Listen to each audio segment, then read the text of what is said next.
జనరల్‌గా మనం బరువు తగ్గాలి అని చాలా మంది అనుకుంటూ ఉంటారు కదా! అసలు తింటూనే బరువు తగ్గొచ్చు అంటున్నారు. మనకు కావాల్సిన ఫుడ్, మనకిష్టమైన ఫుడ్‌ని గూడా అవాయిడ్ చేయకుండా మనం తింటూనే వెయిట్ లాస్ అవ్వచ్చు అంటున్నారు.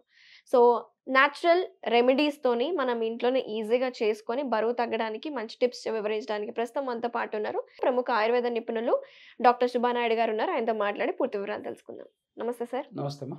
సార్ ఏంటి సార్ తింటూనే బరువు ఎలా తగ్గుతాము? దానికి మంచి టిప్స్ వివరిద్దాము అన్నారు కదా నాతోటి ఇందాక. ఖచ్చితంగా. ఏంటి సార్ అవి? ఇప్పుడొచ్చేసి ఉదయం పూట ప్రతి ఒక్కరికి తెలిసినటువంటి ఆహారము ఇడ్లీ తినండి, పూరి తినండి, చపాతీ తినండి. హ్మ్. ఓకేనా? దానికి మించి ఇంక వేరేదేది ఉండదు. లేదు పులిహోర అని చెప్పేసి తింటుంటారు. అంటే ఎక్కువ ఫీమేల్ వచ్చేసి పులిహోర ఎక్కువ ఇష్టం. బాక్స్‌లో అవును. పెట్టుకొని తినేసి వెళ్ళిపోతుంటారు. అయితే ఏదైతే ఫుడ్ తీసుకుంటున్నామో రైస్‌తో సంబంధించినటువంటి సిల్కీ రైసు అంటే ఏదైతే మామూలుగా పాలిష్డ్ రైస్ కాకుండా పాలిష్డ్ రైస్, పాలిష్ రైస్ కాకుండా పాలిష్ రైస్ అనేది కాదమ్మా. ఇవొచ్చేసి హైబ్రిడ్ వదిలేసేయాలి ఖచ్చితంగా. వెయిట్ తగ్గాలనుకుంటున్న వాళ్ళు రైస్ తినకూడదని చాలామంది చెప్తుంటారు. హ్మ్. కానీ అలా అవసరం లేదు. మీరు రైస్ ఎంతైనా తినండి. హ్మ్. కానీ ఆ రైస్ ఏం తినాలో నేను చెప్తాను. ఓకే. ఓకేనా? చెప్పండి. జావలు ఎంతైనా తాగొచ్చు. ఆ హ్మ్. జావలు ఏవి తీసుకోవాలో చెప్తాను. ఓకే. ఓకేనా? దాంతో పాటు కొన్ని వర్కౌట్స్ కూడా చేసుకోవాలి ఉదయం లేసిన తర్వాత. వాటర్ కూడా బాగా తీసుకోవాలి.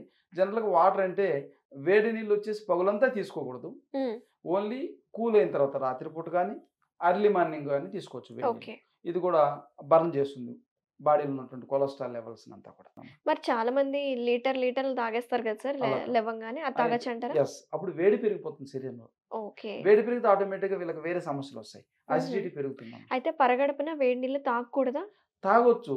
చలిగా ఉన్నప్పుడు ఈ సీజన్‌లో తాగొచ్చు. తాగొచ్చు. ఓకే. ఎండలప్పుడు తాగకూడదమ్మా. ఓకే. ఎక్కువ టెంపరేచర్ పెరిగినప్పుడు తాగకూడదు. మరి ఇంకొంతమంది పరగడుపున నిమ్మకాయ నీళ్ళు, వేడి నీళ్ళల్లో ఇంకా హనీ వేసుకొని తాగుతారు గదా! దానికేమంటారు?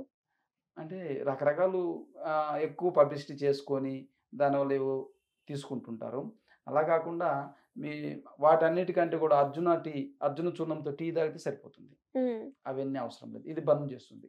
ఓకే. ఇది నేచురలే. ఓకే. ఏమి ఇబ్బంది పెట్టదు హ్మ్. శరీరంకి.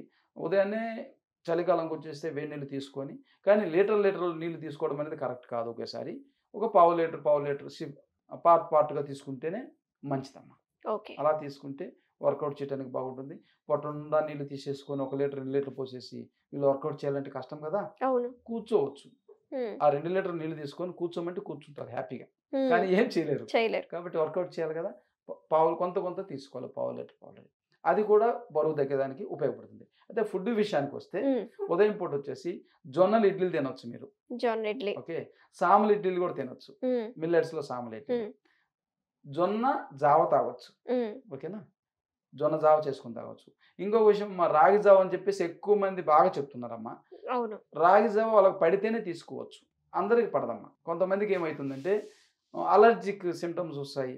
రెస్పిరేటరీ సిస్టము ఇదైపోయి కొంతమందికి మోషన్స్ అవుతాయి గదా సార్ రాగి జావ తీసుకుంటే? కొంతమందికి పడదమ్మా. హ్మ్. కాబట్టి పడకుంటే వాళ్ళు తీసుకోకూడదు. అందరికి పడుతుంది కామన్ ఫుడ్ కాదది. అవును. కొంతమందికి సైనసైటిస్ ఉంటుంది. ఈ తుమ్ములొస్తుంటాయి. హ్మ్. కఫం వస్తుంటుంది. దగ్గొస్తుంటుంది. హ్మ్. ఆయాసం వస్తుంది. దమ్మొస్తుంటుంది. హ్మ్. వీళ్ళు తీసుకోకూడదు రాగులు. వాళ్ళకేంటంటే జొన్నల ఫుడ్ తీసుకోవచ్చు. జొన్న జావ తీసుకోవచ్చు. జొన్న ఇడ్లీలు తీసుకోవచ్చు. ఓకే. అదేవిధంగా సామలు ఇడ్లీలు తీసుకోవచ్చు. ఇవి ఎంతైనా తినొచ్చు. దాని లిమిట్ ఏం లేదు. మీరు 2 గ్లాసులు జావ తీసుకోవచ్చు. 10 ఇడ్లీలు జొన్న ఇడ్లీలు తీసుకున్నా ఏం కాదు. ఓకే. ఆ 2 ఇప్పుడు మామూలుగా ఇప్పుడు అంటే రైస్‌తో చేసిన ఇడ్లీలు 1, 2 తీసుకుంటాం. అలా కాదు. ఎక్కువ తీసుకోవచ్చు. దాంతో పాటు టిఫిన్‌లో ఇంకొక వెరైటీ కూడా నేను చెప్తానమ్మా. ఇప్పుడు ఎక్కువ మనకు తెలిసింది చపాతీ పిండితోటి చపాతీ రొట్టెలు చేసుకోవడం ఇది. అంటే చపాతీలు అవును. సారీ గోధుమల నుంచి ఎక్కువ చేసుకుంటే రొట్టెలు తెలుసమ్మా. అవును. అలా కాకుండా గోధుమలు పక్కన పెట్టేసేసి బార్లీ పిండి, ఓకే. జొన్న పిండి, హ్మ్. రాగి పిండి కొంచెము, హ్మ్. దీంతో పాటు మీరు ఊహించుండరు శనగపిండి. ఓకే. శనగల పిండి అంటే డైరెక్ట్‌గా శనగల్ని హ్మ్. కడిగేసి ఎండబెట్టేసుకొని, ఆ శనగలు దీంట్లో కలుపుకొని, హ్మ్. ఆ పిండి చేసేసుకొని దాని రొట్టె తీసుకోవచ్చు. హుహు. తీసుకుంటే నెయ్యి కూడా ఏసుకొని తినొచ్చు. Multigrain yes. ఆట అని మనకి ఆ! బయట అమ్ముతున్నారు గానీ దాంట్లో ఏం ఈ ఇంగ్రీడియెంట్స్ కలుపుతున్నా మనకు తెలవదు. కలవదు. దాంట్లో కలిపేయని మనకు పనిచేయవు. పనిచేయవు. సో, కాబట్టి మనమే సొంతంగా ఇది సింపుల్‌గా ఎవరైనా చేసుకోవచ్చు. దీనికి సంబంధించిన రొట్టెలు కూడా 2, 3 తినొచ్చు మీరు. ఆ రొట్టెలు తీసుకున్నా గానీ టిఫిన్‌కి సరిపోతుంది. ఓకే. నెక్స్ట్ మధ్యాహ్నంకొస్తే ఏం తీసుకోవాలి? ఆర్గానిక్ రైసే అని ఎందుకంటున్నానంటే అమ్మా, దాంట్లో పొరలు ఎక్కువుంటుంది. ఫైబర్ కంటెంట్ ఎక్కువుంటుంది కాబట్టి. హ్మ్. మీరు ఫైబర్ కంటెంట్ ఎక్కువ తీసుకుంటే ఆటోమేటిక్‌గా మీకు కొలెస్ట్రాల్ లెవెల్స్, ఫ్యాట్ బర్న్ అయిపోతుంది. అప్పుడు వెయిట్ తగ్గుతారు. ఓకే. క్వాంటిటీ తక్కువ తీసుకోగలుగుతారు, మీరు ఎక్కువ తీసుకోలేరు. అదే సన్నబియ్యం అంటే ఏదైతే పాలిష్డ్ రైస్ అనుకోండి, ఎక్కువ తినేసేస్తారు మీకు తెలియకుండానే.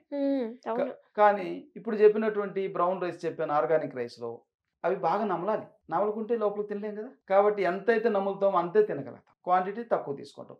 ఎక్కువ తీసుకున్నా కానీ ఇబ్బంది ఏం లేదు. కానీ అరిగితే కొంత అందరూ ఎక్కువ తీసుకుంటే అరగదమ్మా. కాబట్టి తక్కువ క్వాంటిటీ తీసుకుంటే మెల్లమెల్లగా చేసుకోవాలి. దాంతోపాటు దాన్ని మనం ఏదైతే ఆహారం చేసుకునే విధానం కూడా వేరే ఉంటుంది. ఒక గ్లాసు, ఒక క్వాంటిటీ రైస్కి 4 క్వాంటిటీ వాటర్ పోయాలి. ఒక గ్లాసు రైస్ తీసుకుంటే 4 గ్లాసులు నీళ్లు పోయాలి. 4-5 అవర్స్ నానబెట్టుకోవాలి. దాన్ని రైస్ చేసుకోవాలి. అలా చేసుకున్నప్పుడు మనం ప్రసాదం తింటుంటాం కదా, దేవుడి ప్రసాదం ఎలా ఉంటుంది, జారిపోయినట్టు మెత్తగా ఉంటుంది. కానీ ఇది మెత్తగా అనిపిస్తుంది, కానీ క్రంచీగా నవలాలి. రైస్ అలానే ఉంటుంది, అది అలా జారినట్టు ఉంటుంది. దాంట్లో మీరు కర్రీస్, ఏ కర్రీస్ అయినా కానీ లిక్విడ్గా ఉన్న కర్రీలు వేసుకొని తినాలి. ఫ్రైలు పనికిరావు, కానీ మజ్జిగతో కూడా తినొచ్చు. అది తీసుకున్నారంటే మధ్యాహ్నం పూట ఎక్సలెంట్గా బరువు తగ్గిపోతారు. ఫైబర్ బాగా శరీరంలో. రోజు ఇదే, ఒక రోజు బోర్ కొట్టిందంటే కాదమ్మా, దాంట్లో చాలా ఉన్నాయి. నల్ల రైస్ ఉన్నాయి, బ్లాక్ రైస్ ఉన్నాయి, రెడ్ రైస్ ఉన్నాయి, మైసూర్ మల్లిగా ఉన్నాయి, బహురీప్ ఉన్నాయి. ఇవి మార్చుకోండి. రోజు ఒకటి నవరా రైస్ అని ఉంటుంది, అదేనా రెడ్ రైస్ అంటే? ఎస్. కానీ చేసే విధానం వీళ్ళు ఏం చేస్తారంటే అప్పుడే గంట ముందు నానేసేస్తారు, తక్కువ వాటర్ పోస్తారమ్మా. దానికి 4 నుంచి 5 వాటర్ పోయాలి. అది రాత్రి నానబెట్టాలి. మనం కొర్రలు సామాన్లు నానబెట్టినట్టు. అవునవును. కానీ లిక్విడ్ కూరతోనే తినాలి. అది ఉడకకుండా తింటే పొట్టనొప్పి చేస్తుంది, అరగదు. అయ్యో అది అరగదు మనకని చెప్పి మానేసేస్తారు. కానీ వెయిట్ లాస్ సూపర్ పనిచేస్తుంది అది. కానీ చేసుకునే విధానం మార్చుకోవాలి. రాత్రికి వచ్చేసేస్తే ఏవైనా 2 రొట్టెలు, అంటే జొన్న రొట్టెలు కానీ సామల రొట్టెలు కానీ, అదే జొన్న జావ కానీ సామ జావ కూడా తీసుకోవచ్చు లిక్విడ్ లాగా. అయితే ప్రతిరోజు జావ తీసుకోవడం కొంచెం ఇబ్బంది అనిపిస్తే మన వెజిటబుల్స్ బాయిల్ చేసేసి వెజిటబుల్స్ దాంట్లో వేసేసుకొని ఉడకబెట్టేసేసుకొని 2 కలిపి తీసుకోవచ్చు హ్యాపీగా. చిన్న రసంలో కానీ తీసేసుకుంటే హ్యాపీగా పొట్ట నిండిపోతుంది. ఈ ఫుడ్ తీసుకుంటూ కొంచెం బెల్లీ ఫ్యాట్ గురించి, బెల్లీ గురించి ఎక్సర్సైజ్ చేసుకుంటే ఖచ్చితంగా తగ్గిపోతారు. మొదలు పెట్టేసేసి నెక్స్ట్ ఎక్సర్సైజ్ మొదలు పెట్టచ్చు. ఫస్ట్ ఎక్సర్సైజ్ అంటే ఎవరు చేయరు, అంటే బాగా వీళ్ళు కొంచెం డ్రౌజీగా ఉంటుంది కాబట్టి ఈ ఫుడ్ తింటూ అలవాటు చేసేసుకొని 1 వీక్ తర్వాత ఖచ్చితంగా అవి చేసేసిన తగ్గిపోతారు. ఇప్పుడు చెప్పాం కదా, మళ్ళీ తినాలనిపించదు ఈ ఫుడ్ తిన్నప్పుడు. మీకు ఏదేదో తినాలనిపించదు. ఇది అలా ఉంటుంది పొట్టలో, 3 అవర్స్ 4 అవర్స్ పొట్టలో ఉండిపోతుంది, అరగకుండా ఉండిపోతుంది. కాబట్టి ఆ విధంగా ఈజీగా బరువుతుంది. డిన్నర్ ఏం చేసుకోవాలి? డిన్నర్ చెప్పాం కదమ్మా, జొన్న రొట్టె కానీ జావ కానీ తీసుకోవాలి. ఉదయం మల్టీగ్రెయిన్ రొట్టె కానీ జావ కానీ, మధ్యాహ్నం ఓన్లీ రైస్. మధ్యాహ్నం రైస్లో ఎంత తీసుకోవచ్చు. వెరీ నైస్ డాక్టర్ గారు, చాలా వివరంగా ఎక్స్ప్లెయిన్ చేశారు. సో ఈ విధంగా తీసుకుంటే చాలా మంచి ఫుడ్, తక్కువ క్యాలరీస్ ఉంటాయి, ఎక్కువ ఎనర్జీ ఉంటుంది, బలం ఉంటుంది. ఖచ్చితంగా ఇప్పుడు రెగ్యులర్ మేము అదే తీసుకుంటాం. హెల్త్ కాంప్లికేషన్స్ రావు. రావు. Very nice. మోషన్ ఇబ్బంది ఉండదు, గ్యాస్ ఇబ్బంది ఉంది, ఇలాంటి ఏమి.